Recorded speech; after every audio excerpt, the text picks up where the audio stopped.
अस्सलाम वालेकुम, मैं हूं मलिक अब्दुल रहमान और मैं अपने यूट्यूब के चैनल पे तमाम नाज़रीन को खुशामदीद कहता हूं। इंडिया वर्सेस इंग्लैंड के दरमियान हैदराबाद टेस्ट के तीसरे रोज इंग्लैंड ने इंडिया पर पलटवार कर दिया है और ऐसा वार किया कि इंडियन बॉलर्स के औसान खता कर दिए हैं। पहली इनिंग को देखकर लग नहीं था रहा कि इंग्लैंड जो है वो इस तरीके से इंडिया के बॉलर्स का जमकर मुकाबला करेगा और खासकर इंडियन स्पिनर्स का ऐसी दलेरी से मुकाबला करेगा। इंग्लैंड जीत से बहुत दूर है अभी भी और इस मैच में इंडिया अब भी फेवरेट है। इंडिया के जीतने के इम्कानात भी बहुत ज्यादा हैं अनटिल अनलेस जो है वो इंडिया दूसरी इनिंग में जो है वो टम्पल डाउन कर जाए, उनकी जो बैटिंग है वो बिल्कुल फ्लॉप हो जाए तो फिर कुछ शायद इंग्लैंड के जीतने के चांसेस बन जाए। लेकिन इंग्लैंड ने अपनी पहली इनिंग का बदला ले लिया और इंडिया को वाजे किया कि हमारे अंदर पलटवार करने का जो है वो भरपूर सलाहियत और हौसला मौजूद है। इंग्लैंड की तरफ से शानदार कमबैक जो है वो देखने को मिला है और इस टेस्ट मैच को पहली सेंचुरी जो है वो ऑली पॉप जो कि 148 रन बनाकर क्रीज पर मौजूद है की तरफ से देखने को मिली है। इंग्लैंड अगर यहां से जो है वो 100-125 रन जो है वो मजीद बना लेता है और इंडिया को चौथी इनिंग में जो है वो 250 रन का टारगेट मिल जाता है तो फिर इंडिया के लिए किसी सूरत जो है ये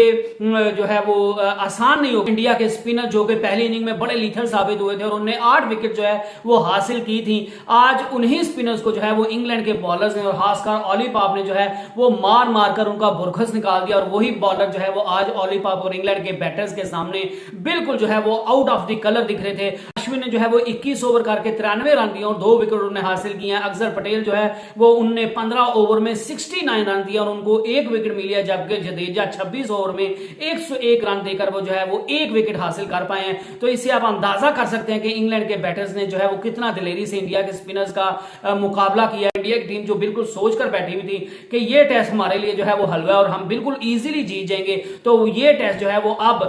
आहिस्ता आहिस्ता जो है वो इंग्लैंड फाइट बैक करने के मूड में आ गया और इंडिया को चौथी इनिंग में 250 रन चेस करने पड़ते हैं तो वो इंडिया के लिए किसी सूरत जो है वो आसान नहीं होगा। और इंडिया की बैटिंग लाइन का जो है वो सही मानों में उनका जो है वो उनकी स्किल्स टेस्ट होंगी, क्योंकि जिस तरह इंडिया भी अपने स्पिनर्स पर इन्हिसार कर रहा है और इंडिया अपने स्पिनर्स पर जो है स्पिनर्स के जरिए इंग्लैंड को काबू करने की कोशिश कर रहा है, तो चौथे और पांचवें दिन इंडिया के लिए भी जो है वो बैटिंग करना काफी मुश्किल हो जाएगा इंग्लैंड के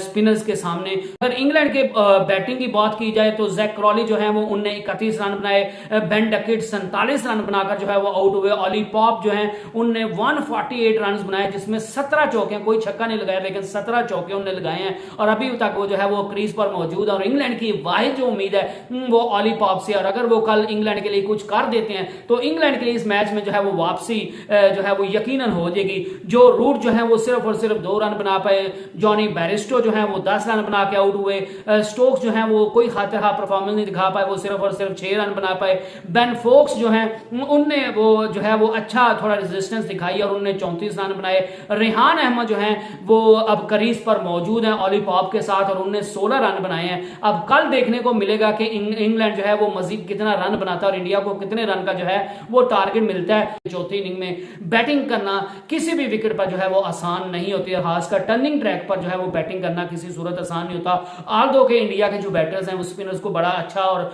बड़ा महारत के साथ खेलते हैं, लेकिन अगर इंग्लैंड जो है वो 250 रन तक जो है वो टारगेट दे देता है तो इंडिया के लिए काफी जो है वो मुश्किल होने वाली है। अगर इंडिया के बॉलर्स की बात की जाए तो बुमराह ने जो है वो आउटस्टैंडिंग परफॉर्मेंस दिखाई है। 15 ओवर टोटल जो है वो इंडिया के फास्ट बॉलर्स की तरफ से करवाए गए और उसमें दोनों फास्ट बॉलर्स ने जो है वो बड़ी आउटस्टैंडिंग परफॉर्मेंस दिखाई है। मोहम्मद सिराज ने जो है वो 3 ओवर्स में 8 रन दिए और उनको कोई विकेट नहीं मिली और ऑलमोस्ट उनकी भी जो है वो 2.5 की एवरेज है रन देने की। और बुमराह ने जो है वो सबसे शानदार बॉलिंग की और उन्होंने 12 ओवर्स किए हैं, 3 मेडन ओवर किए हैं, 29 रन दिए हैं और 2 विकेट हासिल किए हैं और दोनों कमाल की विकेट्स हासिल की हैं, जो रूट और बेन डकेट की। और ये दोनों खिलाड़ी अगर जो है वो आज खड़े हो जाते तो इंग्लैंड को यकीनन जो है वो रेस्क्यू कर लेते, लेकिन जसप्रीत बुमराह के सामने कोई जो है वो टिक नहीं सकता। 70 ओवर में जो है वो इंग्लैंड ने 316 रन बनाए हैं और इंग्लैंड ने एक और चीज दिखाई है जो वो बार बार जो है वो बेस बॉल की बात करते हैं, बार बार बेस बॉल अप्रोच की बात करते हैं, तो आज उसके बावजूद इसके कि इंग्लैंड जो है वो मुश्किल हालात में था था वो जो है वो हारने की डगर पे थे, लेकिन उसके बावजूद भी इंग्लैंड की टीम ने जो है वो दिलेरी से मुकाबला किया है और 4+ जो है वो उनकी एवरेज रही है रन बनाने की। 77 ओवर में 316 रन बनाए, वो डर कर नहीं खेले, वो जो है वो बिल्कुल सहम कर नहीं खेले और उन्होंने इंडिया के दिलेरी के साथ मुकाबला किया और इसी चीज का जो है वो उनको रिवार्ड मिला है कि I hope you enjoyed the video. Next video तक अल्लाह हाफिज।